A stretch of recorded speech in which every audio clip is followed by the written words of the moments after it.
transform our entire organization into a community of men and women. We never stop. That particular ranking system. We never stop. Why is it We not don't just sleep, back? etc. We don't sleep. I welcome each of you here in this summit, and I thank you for celebrating your essence with us today.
Good afternoon, everyone. Welcome to Hero Ed TV. My name is Bryce Fabro. I am the founder of Hero Summit, a global event organizing company for educators and industry leaders around the world, founded in 2018 in Singapore.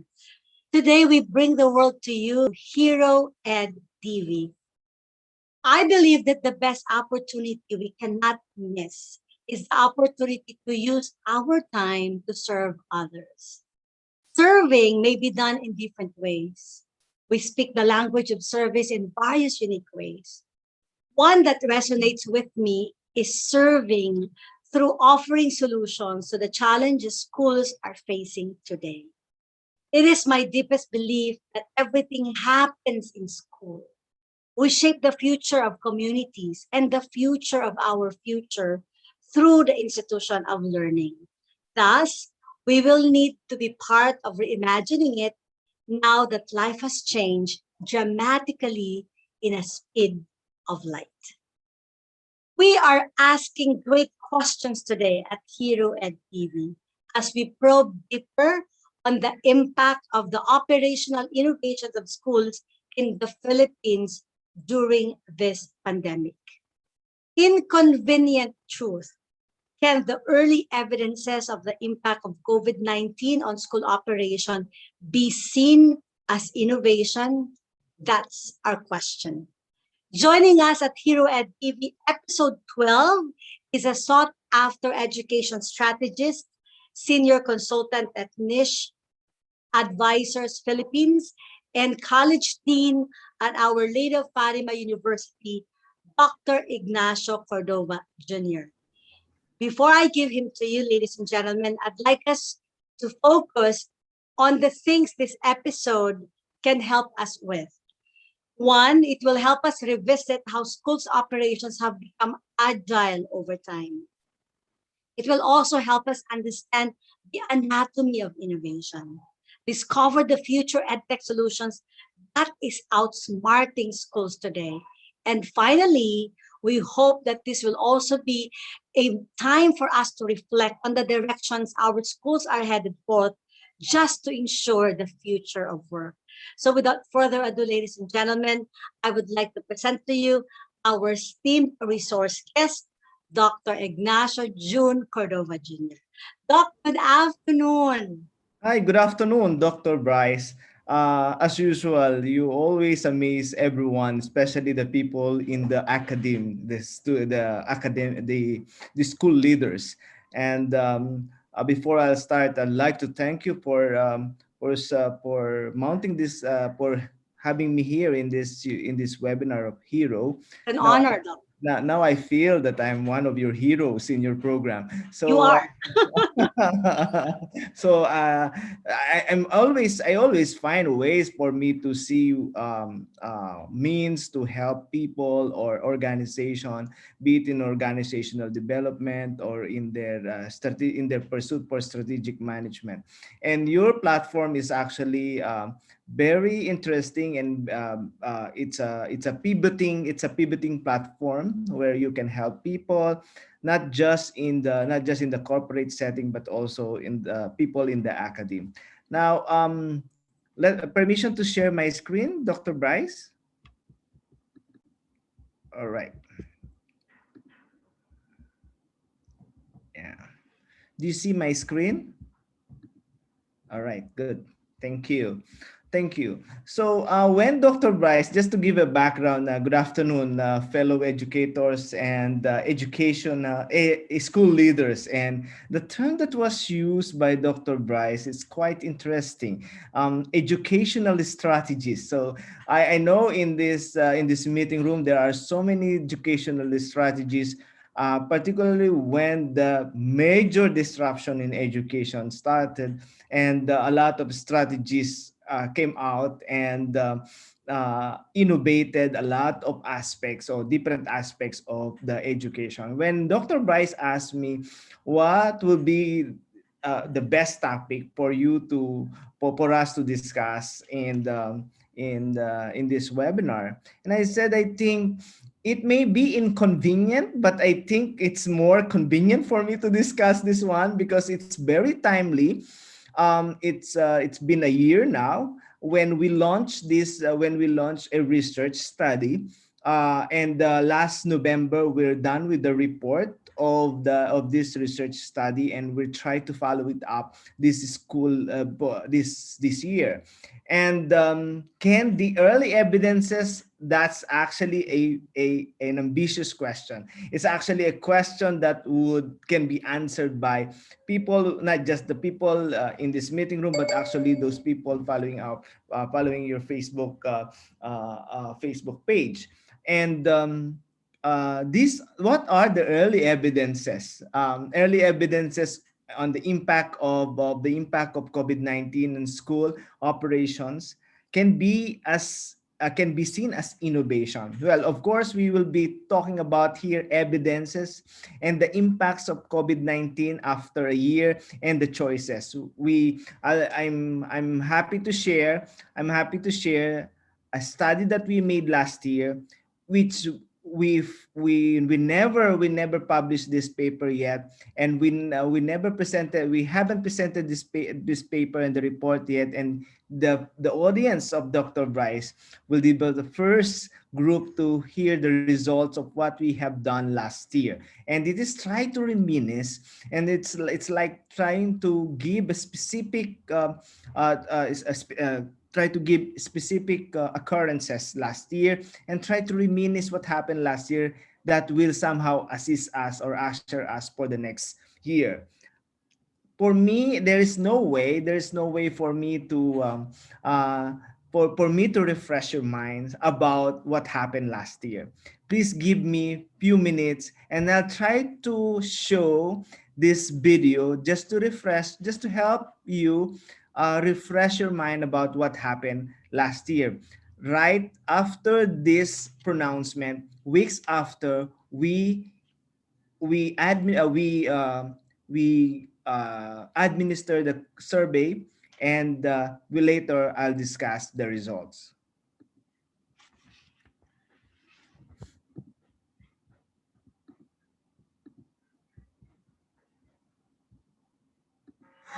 Be-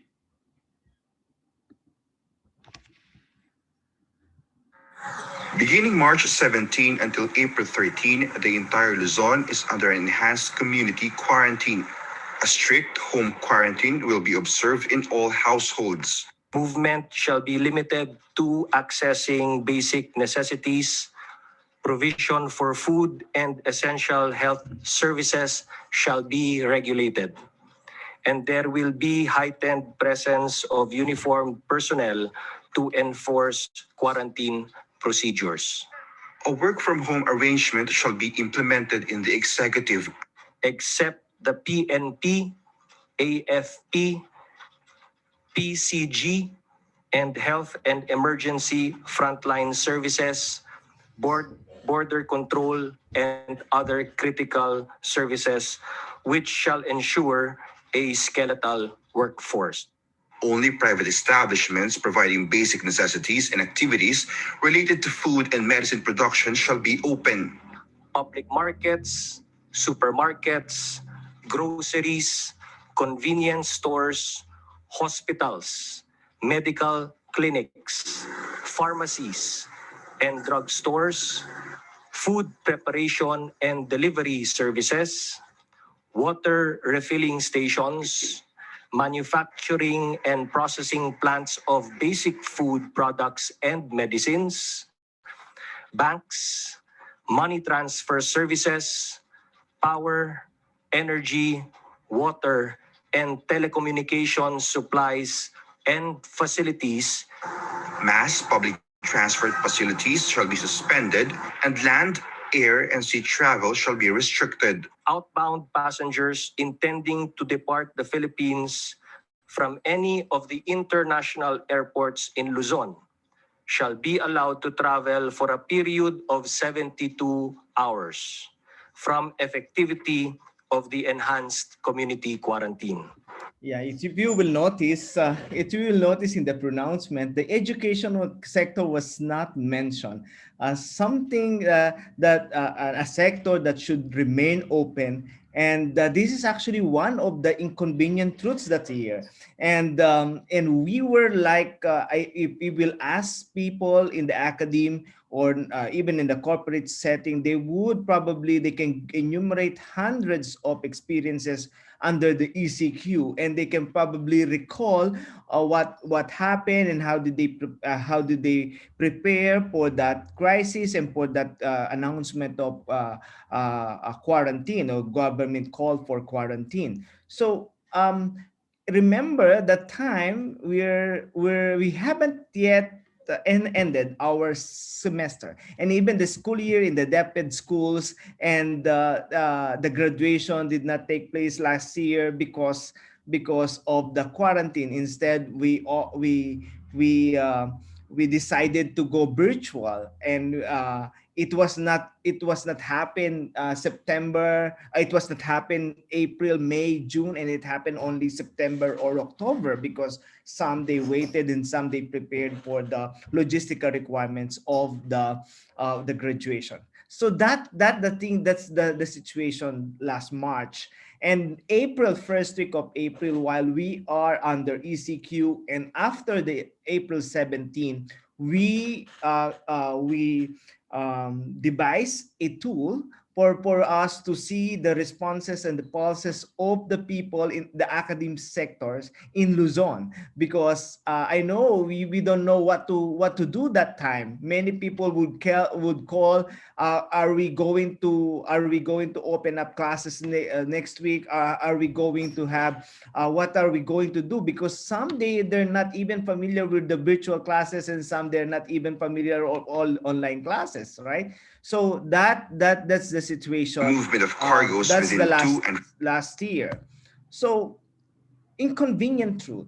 Now, when we asked that month, we asked the school administrators. Out of 70 respondents, there were 60 school administrators. There were 60 identified school administrators, and we asked them about the challenges, the challenges, and probably the inconvenient crisis or the inconvenient situation that they have experienced during that week, during that month. And they, using the word cloud, you will see all these. The word cloud will tell you all of their responses will be about inconveniences in ECQ, about their problem on online learning, about the grades of the students, the support of administration. It's quite profound. It's quite profound to have the online class. It's one in resilient education delivery, and even the computation of grade. A lot of the respondents mentioned about computation of grade, the final examination, how are we going to issue salary, and particularly those who are not using ATM or probably online banking, right? So it's not just in the Philippines. The inconvenient truth that was introduced by the Vice President of United States of America, Al Gore, the inconvenient truth in what of climate change, the inconvenient truth of climate change. But our inconvenient truth in education started last year, and before that, pre-COVID, there were so many fora, there were so many seminars and fora advocating for the innovations and other platforms that can be embraced by the education sector.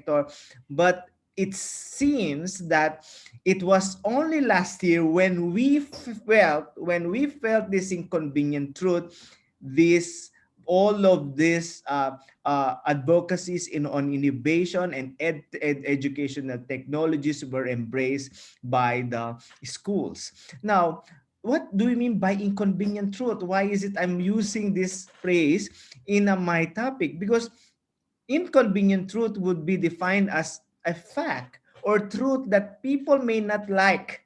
We don't like what happened last year.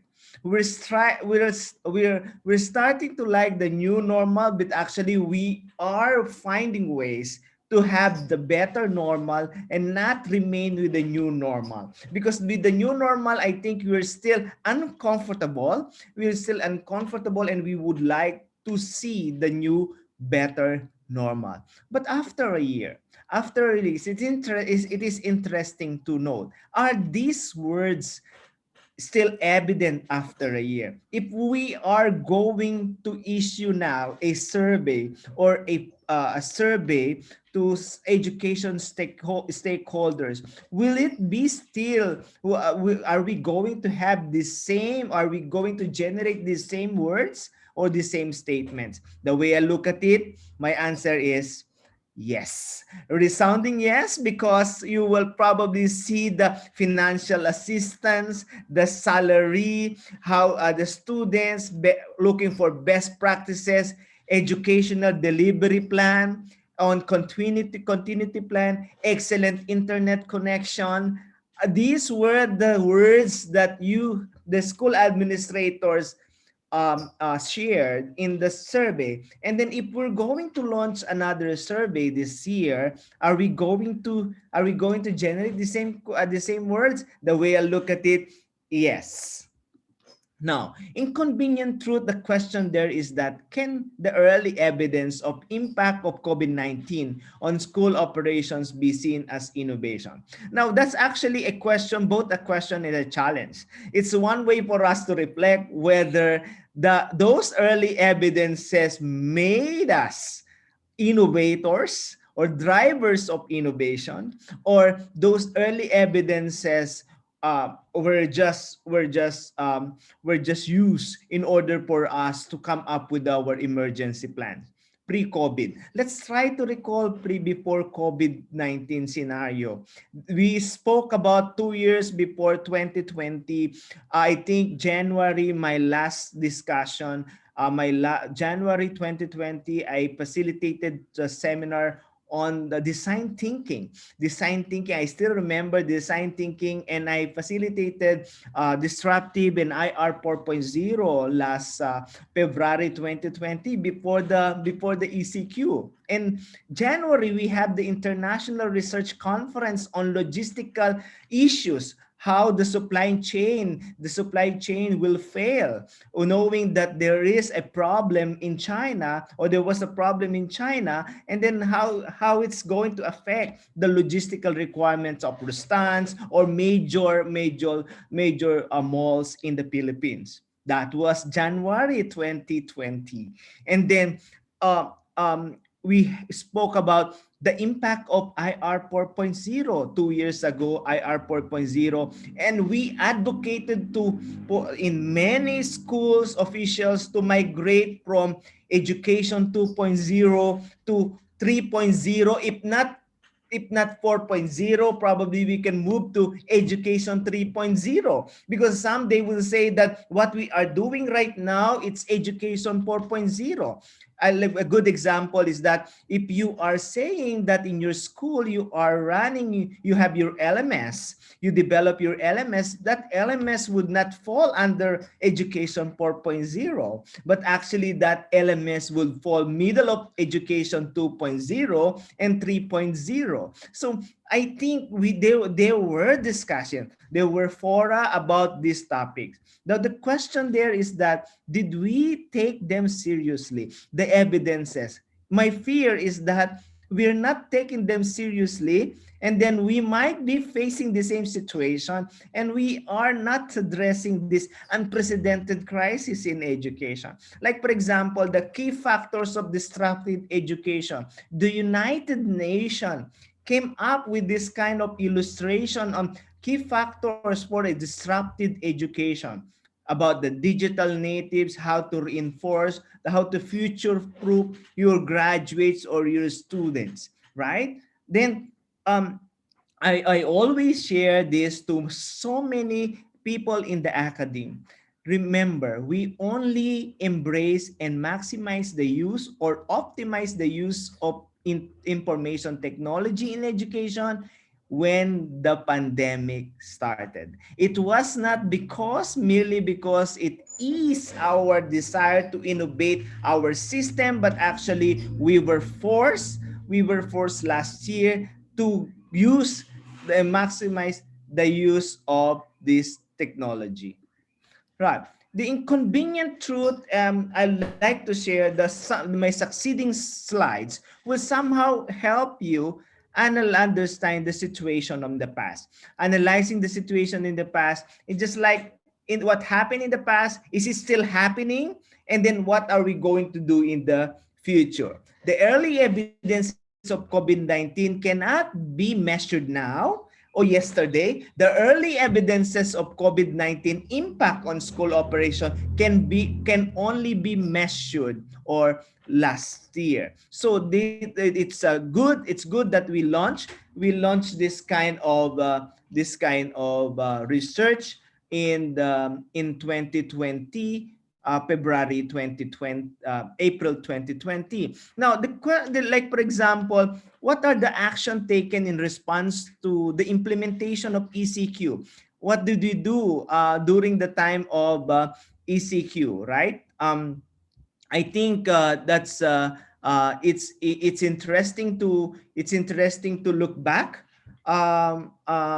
what about the responses, no? About the responses, and we asked the 60 schools, HEIs, who participated in this survey. They said that they postponed.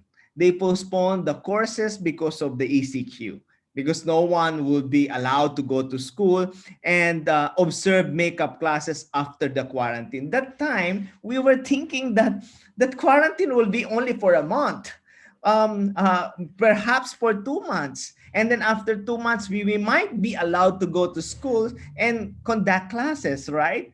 We thought that it's only for a month or 2 months like other industries. But now schools are still closed. And we never thought that it's not going to happen for a year. Personally, I thought it's only good for a month or for one semester. That's why my continuity plan there, if I made an illustration for X number of months only, and then converted and made the courseware. The schools were forced to convert all their courseware and modules into digital form, right? So the next question that was asked to them is that action taken for the campus safety and sanitation protocols. And then 86%, 90% of them, they said they canceled all major gatherings and events. One, because the schools should be closed, and of course that's one way for us to say that our campus is safe. And at the same time, stringent sanitation. If there are few peoples going to school, there are stringent sanitation all areas and facilities.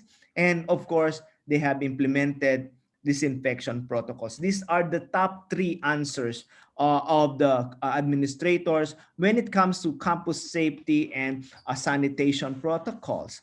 Action taken for the communities. We asked them, what did you do? What did you do in order for you to contribute to your immediate communities during and after the ECQ?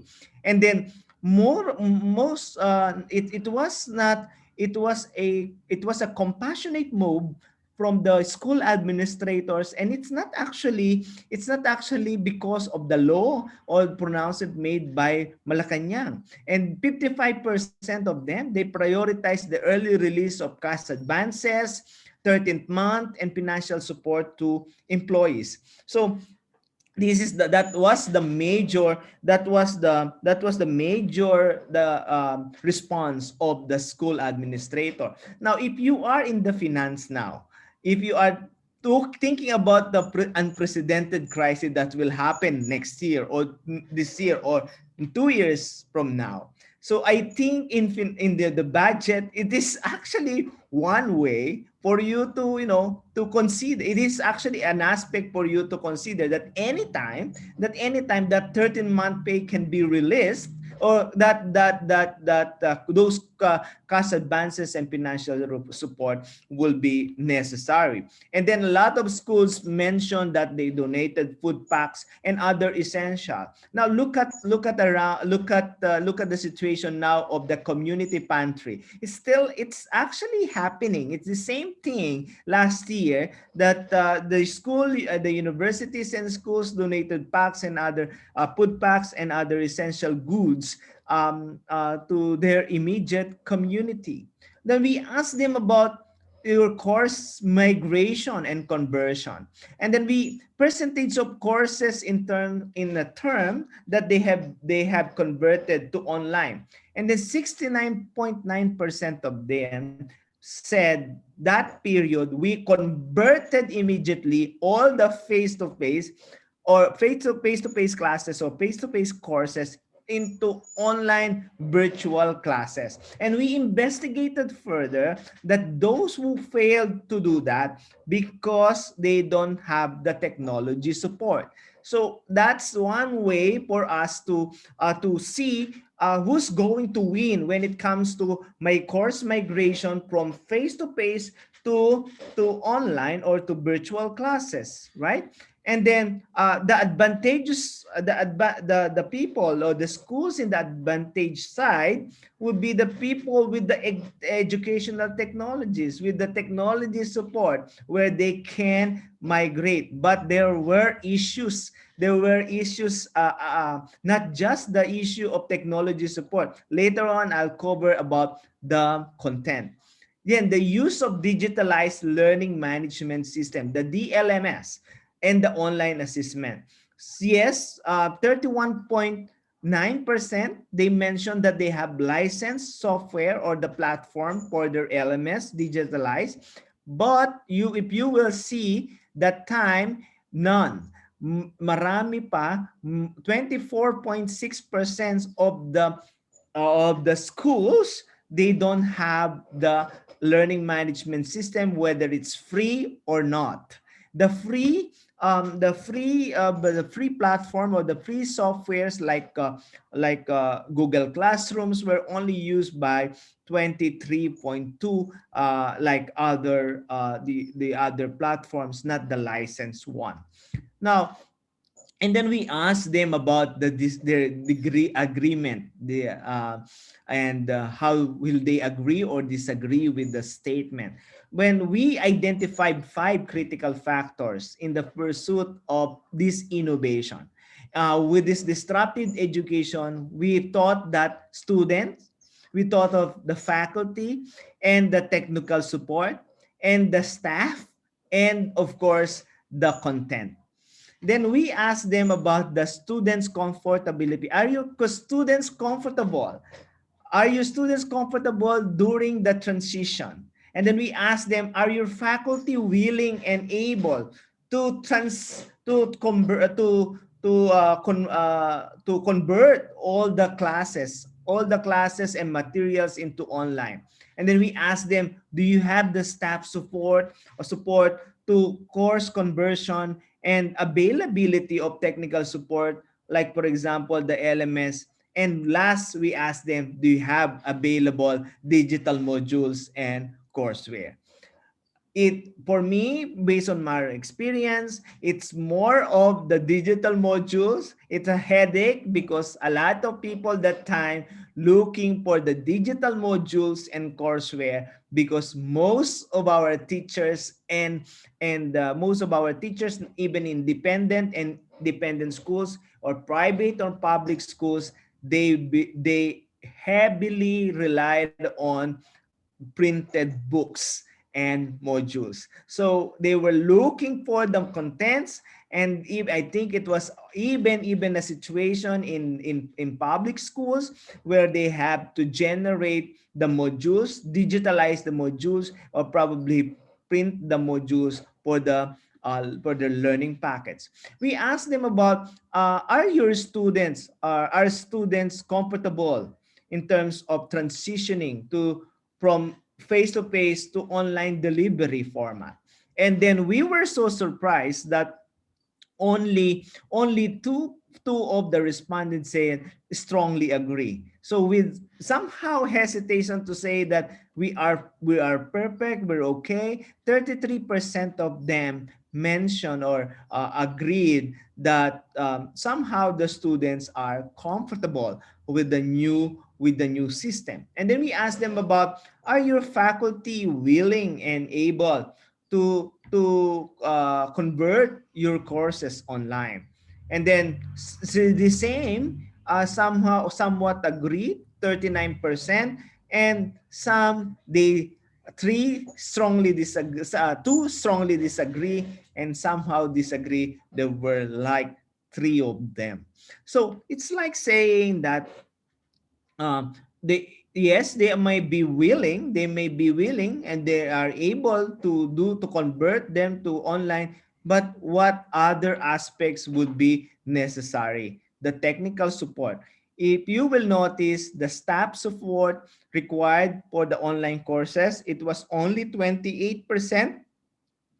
It was only 28%, and for the technology it was only 20. So maybe if you would like to predict the success of the students, and predict the success of the faculty when it comes to conversion or transition, then probably the answer could be drawn from the staff support and probably availability of technical resources or the LMS. Then the next one, we asked them about availability of digital modules and courseware.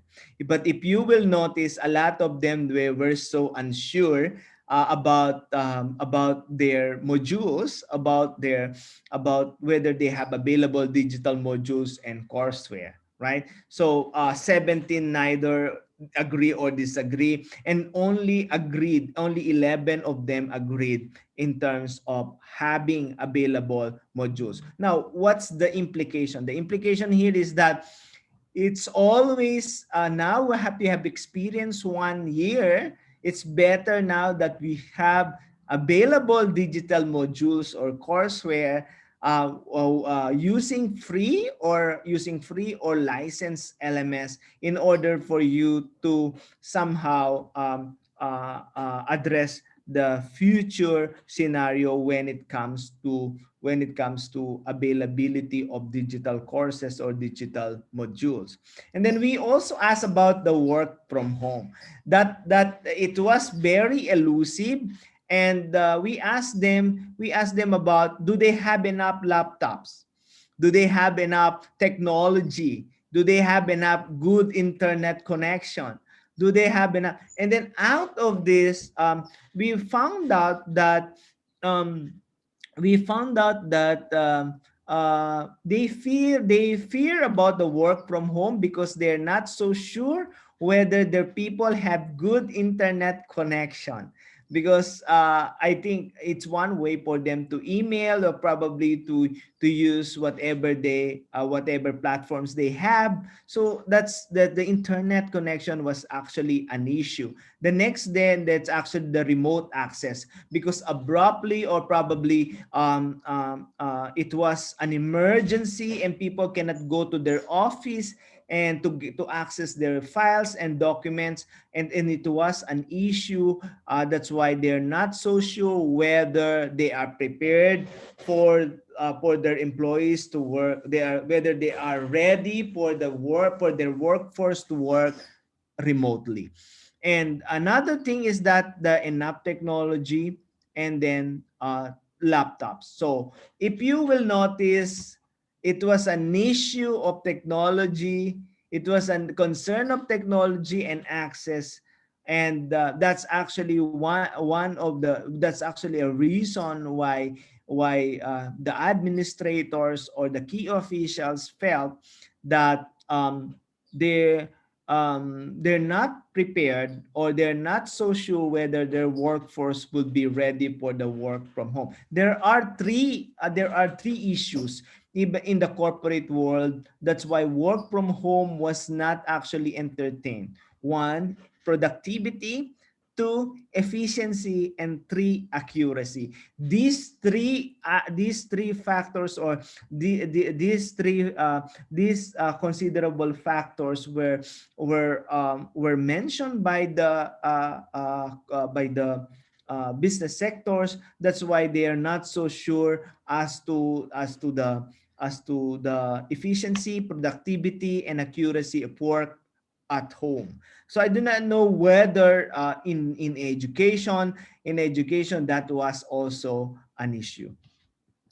All right, challenges in course conversion. So um, the challenges mentioned, a very profound answer is internet connectivity.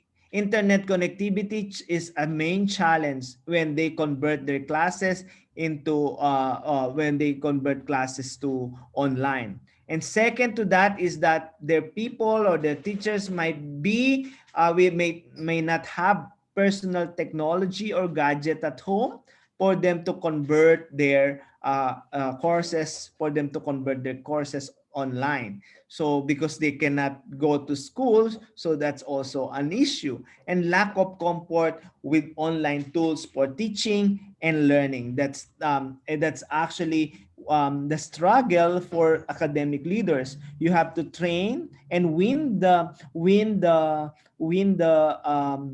support of the parents and the students when it comes to technology or using technology when it comes to learning delivery. And also you have to win the support, and also you have to build the capacity of your workforce or your teaching force when it comes to the use of technology, particularly on online teaching and learning. And then we asked them about the forecasted revenue change, their for revenue change, and a lot of them we asked them, how do you expect your revenues to change this 2020 to 2019 because of COVID-19?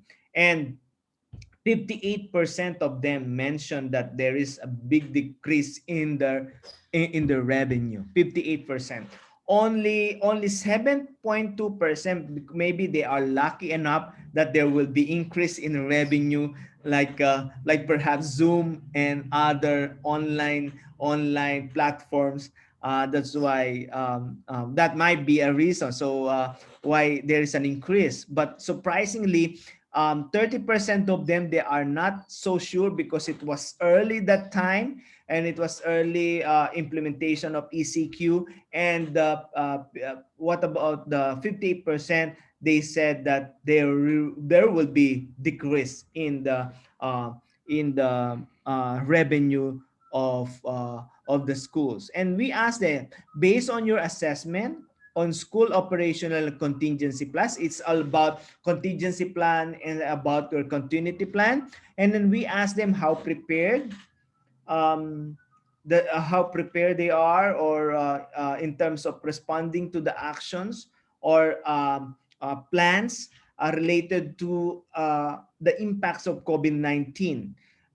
Surprisingly, um, there were 52% um, school administration said that they are somewhat prepared, and mostly prepared and somehow prepared. So it's actually, it's surprising because they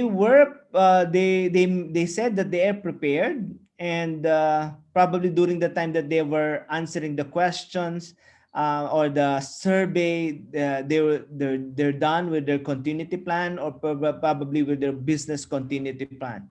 That's why um, it's a good thing that for this year you can be asked questions whether how prepared they are in terms of addressing these impacts for the school year 2021 to 2022.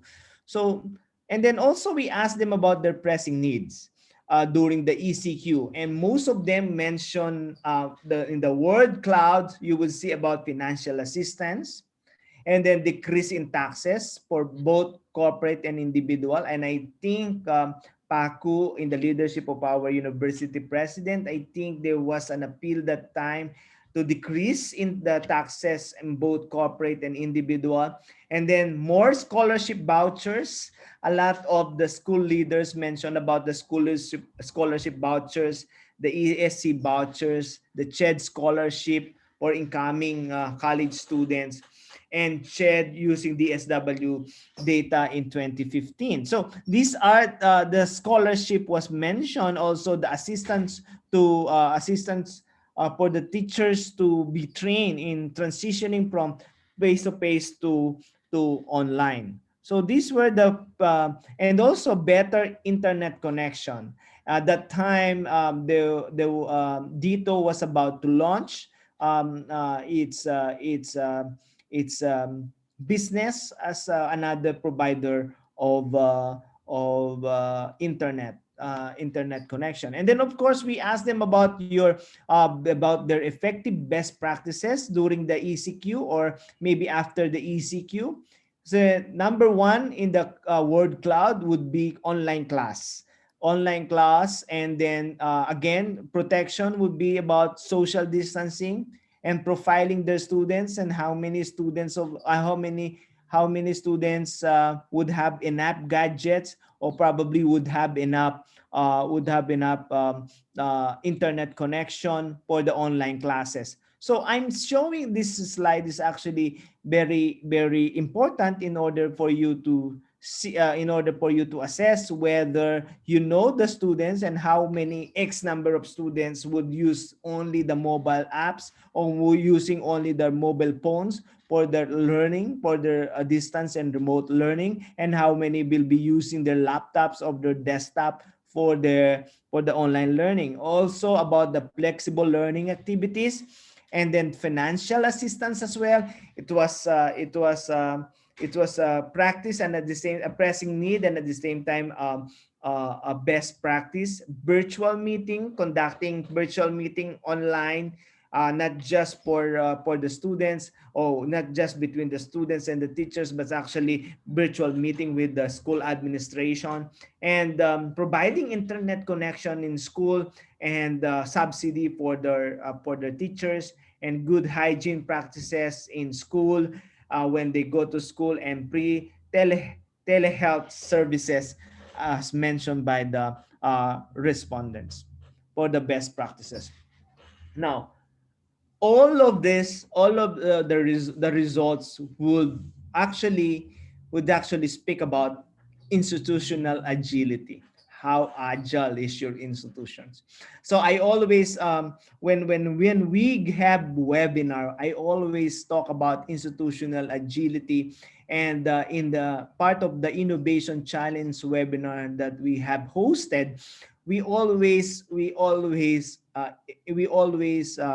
encourage the institutional leaders on how to become agile, and how to probably contextualize the VUCA concept on agility.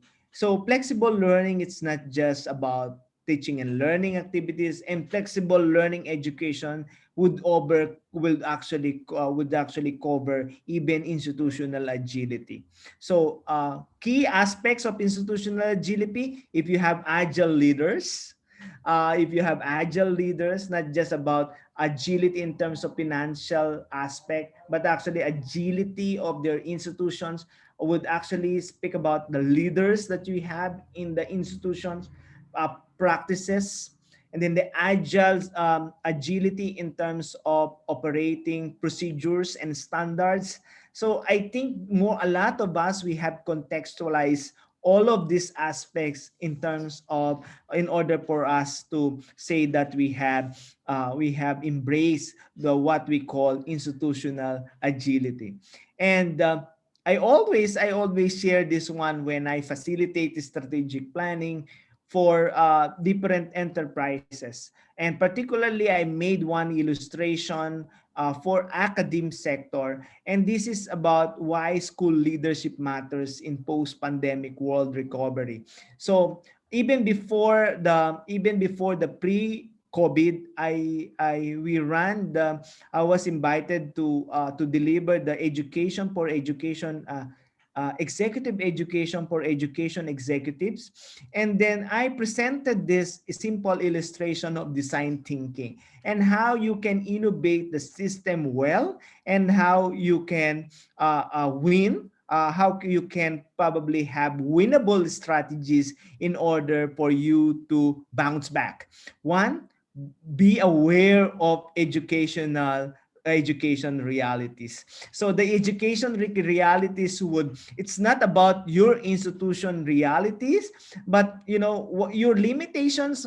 Well, in academe, I always see this as I always this an interesting concept in planning. They always think that their institutional realities, that's the entire education realities. You have to go beyond your institution, and you have to see whether that what's happening in the education sector, not just within your context. And then, of course, be a game changer. The school leaders, it is very important. The school leaders are game changer by leveraging your network and innovating your team's mindset. Well, there are two challenging aspects here. One is that how to leverage your network. leveraging your network is very important for school leaders. And if they want to have winnable and successful operation, that's leveraging. You have to leverage from their network. And second is that their ways on how to innovate the mindset of people, and particularly during this disruptive education, the old normal may be replaced by the new thinking and the new mindset for innovation. And lastly, this is the problem. And this is the problem sometimes in the Philippines. Teachers, they teach strategic management. They teach fundamentals of strategic management, and they even ask the students to come up with stratma.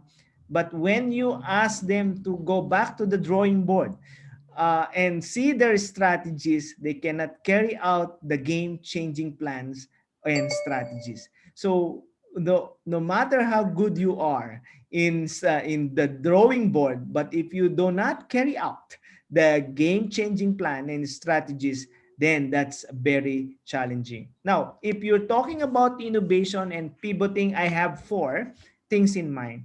I have always shared this thing. During the disrupted education, there are 4 things that we should consider. 1, simplified system for discriminating learners. The learners now are very discriminating. They're not the same as the learners before, where you only tell your stories about your past, about your industry experience. That may not be enough. They are very discriminating because of the technology. The time will come, the students may not, they will not listen to you, or the students will not listen to the teachers, but rather go to Google or go to Facebook or go to YouTube and YouTube everything, right? So no touch, but comfortable learning environment. The students, the students and the teachers, even in the new normal, a lot of the students should be able to feel your touch, even if it is a no touch policy, because we do it virtually, or we do it by online, but you have to touch the soul, the mind, and the heart of the students. Another thing is that digital branding. The digital branding is not just for the students, but also for the teachers. And that digital branding is very important nowadays, not only for the teachers, not only for the schools, but actually for the teachers. And I love the banner given by Dr. Bryce, and thank you for giving me that banner. And how I wish I'm that slim. I'm like before. And then the other one is the soft skills and hard skills infusion. This is very challenging, and this is how to infuse the soft skills and the hard skills in virtual remote learning, like we all do. Now, in conclusions, inconvenient truth, before I'll say thank you to everyone, I would like to pose these questions, and perhaps you can answer this one, and perhaps you can probably reflect on this. Now, with the early evidences of the impact of COVID-19 in 2020, do you think the options that you selected, decision that you made, changes advocated in school operations can be seen as drivers of sustainable innovation, or they were merely emergency responses? So the beauty of your business continuity plan, the learning continuity plan, or academic continuity plan can answer this question. Are we pivoting the system from our experiences in the past for us to future-proof the controllable aspects of school administration? Those are my questions, and I hope those questions could be seen in your academic continuity plan. Thank you very much. Thank you so much. That has been a journey, right? I think the intention of the research was really to ensure that our realities are validated, and we know what's really going on from the lens of research and from the lens of not just knowing but understanding. So thank you so much, Dr. June, if I may call you that, for sharing all of these insights and wonderful information, and a challenge at the same time. I'd like to pick your brain somehow. I think that is why this platform has been created. We would like to make sure that our school leaders would have a channel to use, or at least to use as a reference in their planning, in their decision making, and Now, even in I think Dr. Bryce is back, and sorry to hear that news, Dr. Bryce. I apologize for that. We did not know that there's a very brief power interruption. I hope it doesn't happen again. But thank you. Moving on. Yes. I was just saying I'd like to pick up your brain, Doc, and I wanted to ask you this question, since everybody from every industry had been talking about pivoting and innovation, right? Now, from your point of view and having done this research, have we really reached that point of pivot and innovation as a school system, or as a school, as the industry, as the education industry? Well, there are so many, probably there's no easy way for me to answer that, whether Mhm. it's from 0 to 10, Right, right, we reach 9, or have we reached 10, or have we reached 8. Well, right. knowing the different context, the operational context of schools. But my general impression would be, I think I would probably answer the questions. Um, our pivoting mindsets were meant only to address the emergency situations. All And right. I think there are still aspects of pivoting system, or pivoting ways, where Mhm. you, like, for example, the issue of content Correct. development is still an issue now. And for over a year, I have encountered so many school faculty of different, like, for example, I train in one region 90 teachers when it comes Mhm. to content development, and that was sponsored by CHED Region 5, I think. And the teachers, dilemma of the teachers on how to develop the content and to convert this into an online, or to digitalize this. The second one will be an issue on the learning, the new teaching and learning environment. Right. This morning at 5:30 in the morning, I had a Zoom conference with Zoom. I Mhm. had a Zoom conference with Zoom, That's and interesting. um, and then I thought I was actually attending an actual conference, but it was somehow a hybrid recorded conference. So Mhm. we discussed about the high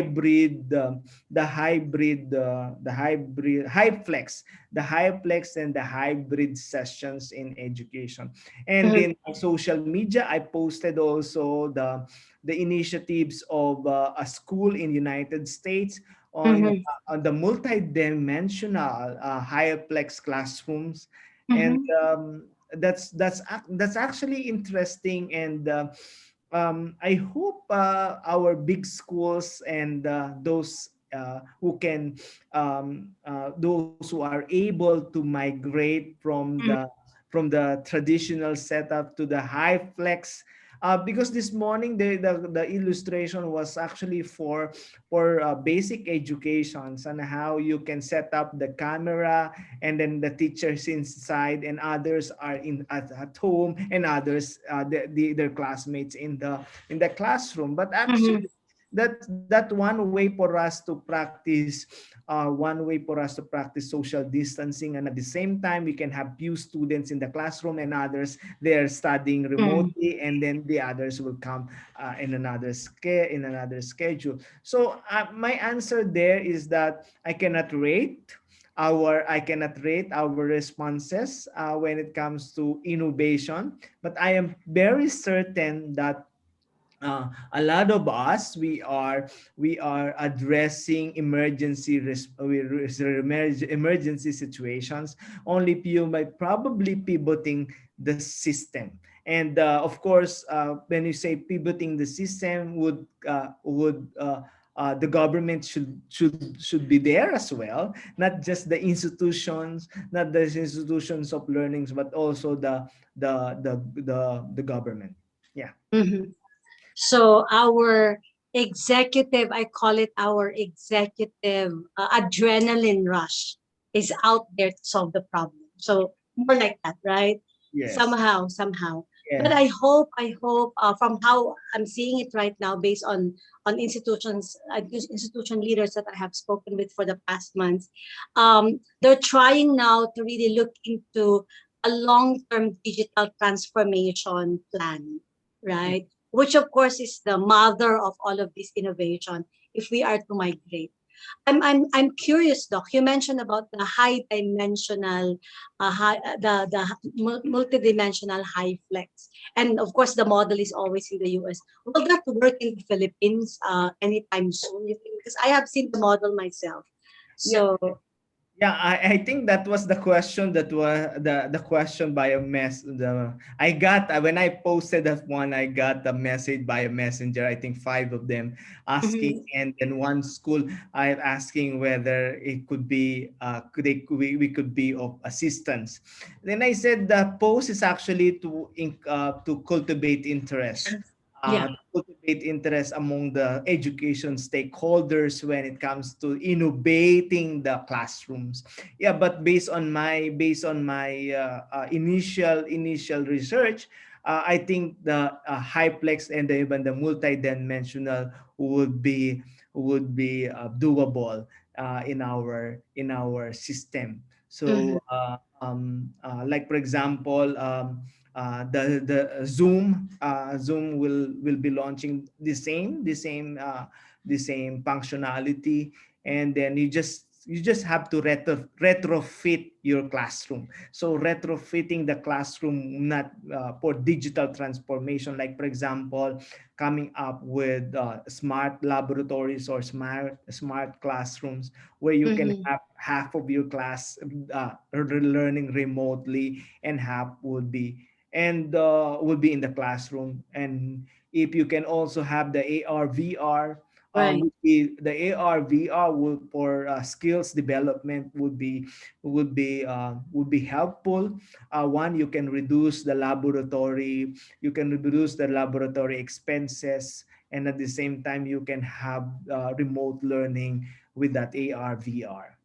Yeah, Yeah. I've read a research about AR VR. We got into that as well because we realized that right now the new generation that is in our classroom is actually all immersive learners.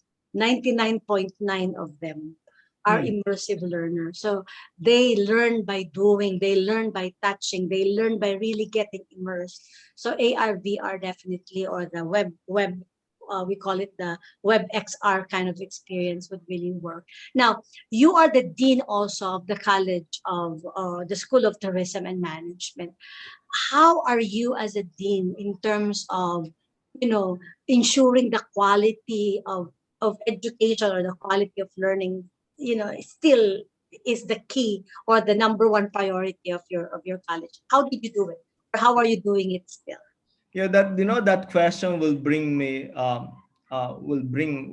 us back in one in a newspaper clippings where Mhm. um, our education sector said no one should be left behind, no learner should be left behind. And in that note, in that news clippings, you would see a lot of students saying that they're not learning, they're not learning, and many of them are being left behind. So it's just like you're asking me, how do we make sure that the students are still learning with the new learning environment? Well, I think the quality assurance mechanism is there, not in the sense of accreditation, but actually the leaders making a point that they set the direction, the standards, and that's from time to time that they have time to see the quality. Well, it begins with number one, with the course guide, of the teachers, and then of course the training of the faculty, and mentoring would be necessary, and then of course the assessment of the students. Like in the university, in Our Lady of Fatima University, we have different tools.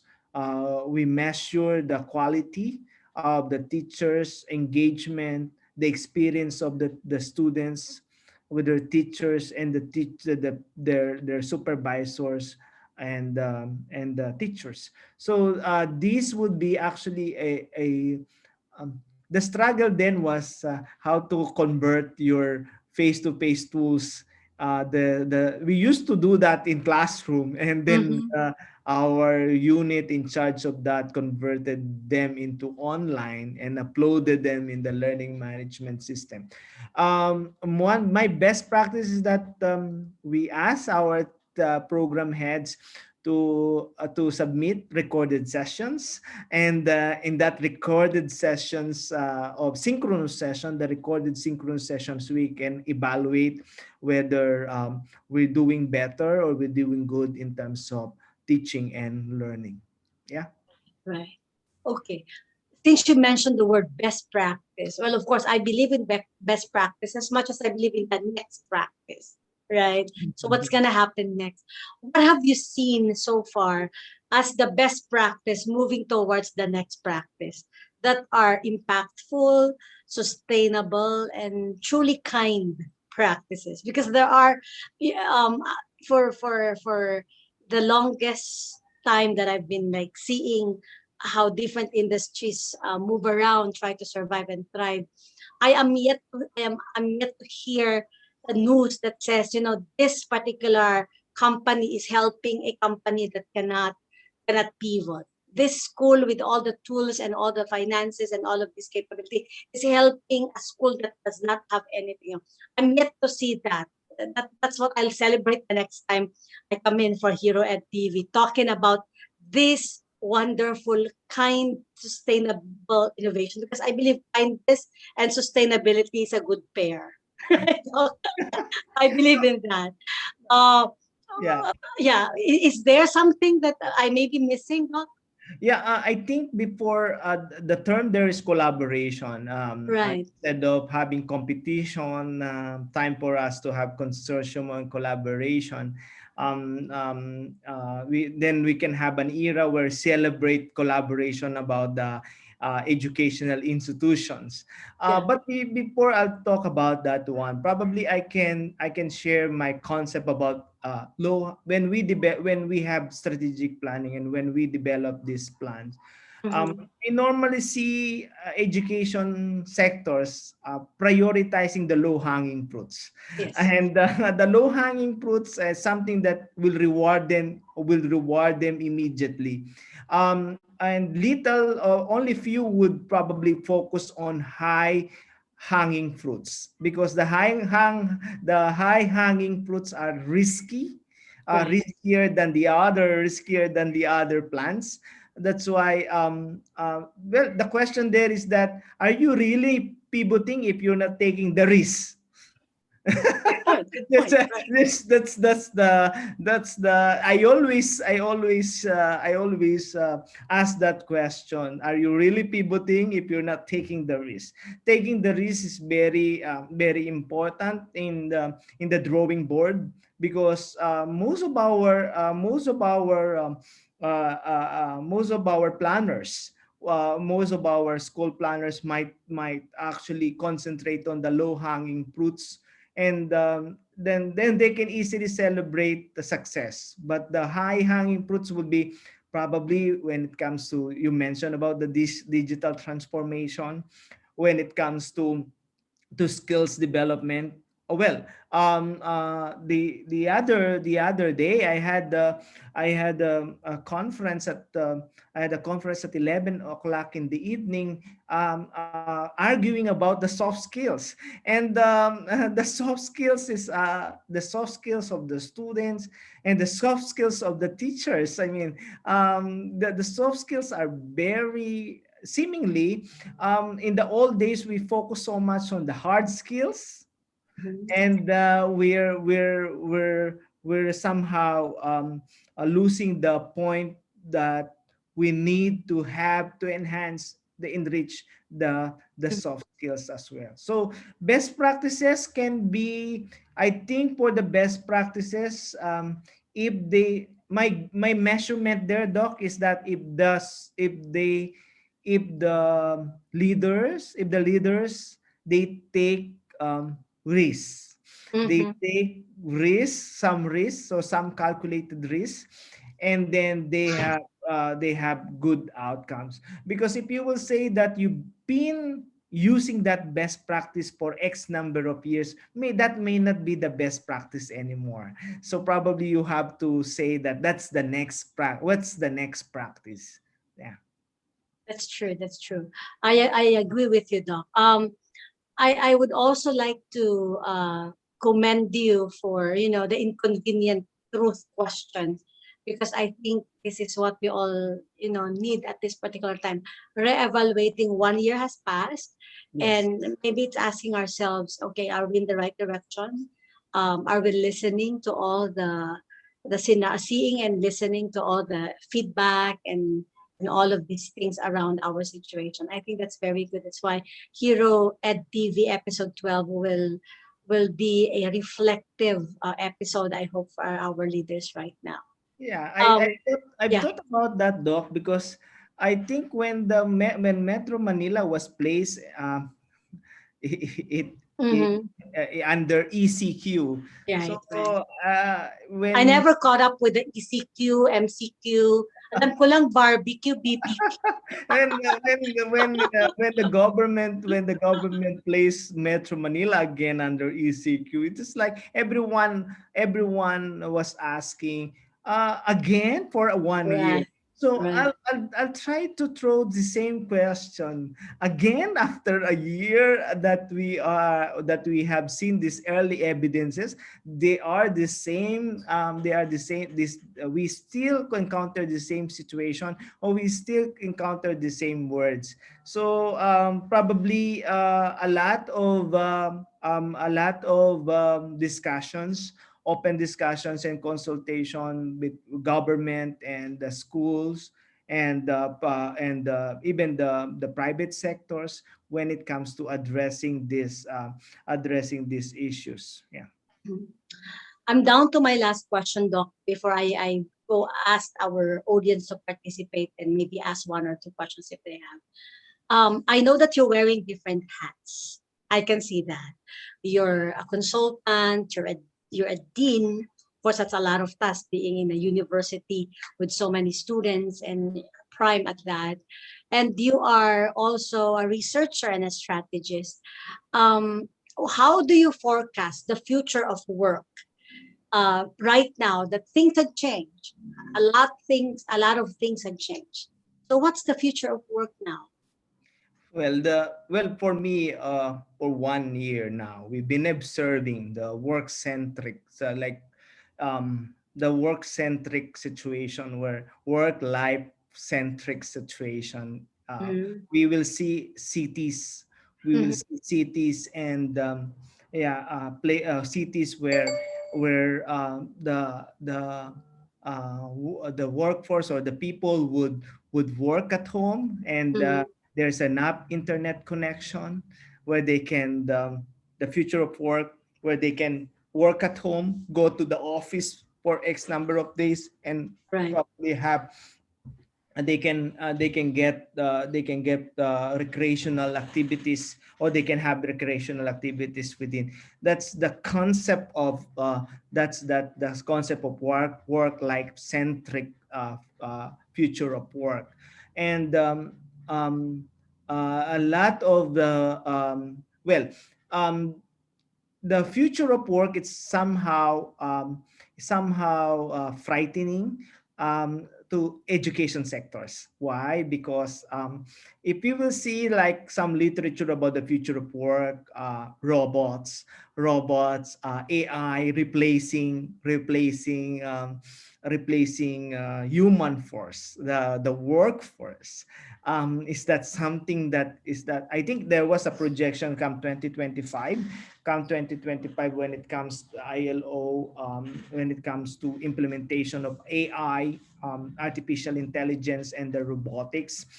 The it's somehow thrilling, it's somehow frightening, I would say, frightening to education sector. And uh, if we want to have in the education sector is that we try to reinvent the programs, that would somehow address the issues of the future of work, like for example in AI, um, in engineering, like say for example the IoT. So the STEM, the IoT would be an issue or a concern. So I think the future of work still it's well, in the for the employees, it's always the demand between work like centric work, meaning is that they can have their life at home, they can work at home, they can have recreational activities nearby, and then they are safe from any pandemic, say for example COVID. And I think a lot of the workforces now, they went back to the provinces for the work for their work from home. So for the education sector, especially for the service industry related programs like hospitality and tourism, that's very challenging, because the future of work would need unique skill sets, the unique skill sets that are for us to make the graduates employable. Yeah. Truly agree with you. Nobody can tell us how it will really be or how it's shaping right now. We can only believe, though. I agree with LinkedIn when they said that the soft skills that we really need to consider right now as schools would be number one, creativity, adaptability, emotional intelligence is part of it already, collaboration, and I think another is the skill to high organization. I think those are the things that we really need to impart as a school, as a system, so that our students will not be left behind. Your final thoughts, Doc June, or final message. I know that there are deans, school leaders in the room right now. They'd like to know your final thoughts. Well, inconvenient truths are not really inconvenience. If you know how to handle them, and now know how to address the situation or the circumstances. It's just a matter of knowing where the sources of the inconveniences. Well, in business, there is what we call toilet marketing. The toilet marketing is that the concept there is that when there when there are inconveniences from the market, from the target, then another brand would come in, and then another market would be developed. So I think in the same in the education sector, if we chase so heavily on our limitations and we do not pivot, and we only use our school or probably our unit as a benchmark for for innovation or for any innovative programs, that may not be helpful. We always say that you need to collaborate, leverage from your network here and abroad, so that you can innovate the programs. The challenge now, this unprecedented crisis, this uncharted crisis in the history of education, the disruptive education, it's actually something that we really have to embrace, and something that we have to study uh, the details, so that all that we do under all that the actions on all the decisions that we make um, um, would be really in the spirit of sustainable innovation. And that's not only for us to address emergency situations, but actually to pivot the system to make your operation more sustainable. Thank you very much. Thank you so much. This is a wonderful conversation. And if I may add, I think we now have arrived at a place where we need to embrace ubiquitous learning, right? Yes. Or ubiquitous teaching and learning. So good Like you, things. you are ubiquitous in the digital platform. In so many digital platforms. I have to be, I have to remind myself that I am part of the ever changing field that I want to be part of. So we keep innovating, at least. Hopefully, we're giving a justice to the term. And at the same time, we keep thriving with people, leaders like yourself. So thank you so much. Ladies and gentlemen, dear executive leaders, faculty, and all of this, I'd like to thank our president members here, Dr. Kawilan from the University of, I think Cagayan State University is here, and more presidents who are in the room. Thank you so much for allowing us this conversation. I know that you have some takeaways like I do. I know that you are now thinking how to leverage your network, how to make yourself more accessible, and how to make sure that your network also knows what to do and are updated in the innovations that you're doing, so that the collaboration can happen. And at the same time, I think I love the idea that Dr. Cordova presented on the openness to embrace all of this information and to make use out of it. I think as a strategist, he was able to show us his direction and a testimony of how he's doing and improving his craft. So thank you so much. It has been my pleasure to introduce and have spoken with somebody as credible, as amiable, and as I call it, approachable as Dr. June. So thank you so much, everyone. Congratulations to everybody who is thriving, and salute to those who haven't given up at this time. I think I have that appreciation to all leaders who never said enough or I'm done at this time, because we all need to move forward. With all the powers that we have, I think we can do this more, especially the times that we are in the trying times. Okay, so thank you so much, everyone. Appreciate the questions. I have answered all the questions, because the questions I've received were all on the admin kind of questions, so I did not have to bring it up. But yeah, thank you so much. If you still have questions, you can write to us. And you can reach out to Dr. Jun for anything. He definitely is the educational strategist that we need at this time. So thank you so much. Once again, good afternoon. Have a happy weekend. You have been warned of the typhoon coming, so please stay home. Hug your family tighter, and please be the hero to the next hero. Good afternoon, everyone. Bye. Thank you. Thank you. Bye.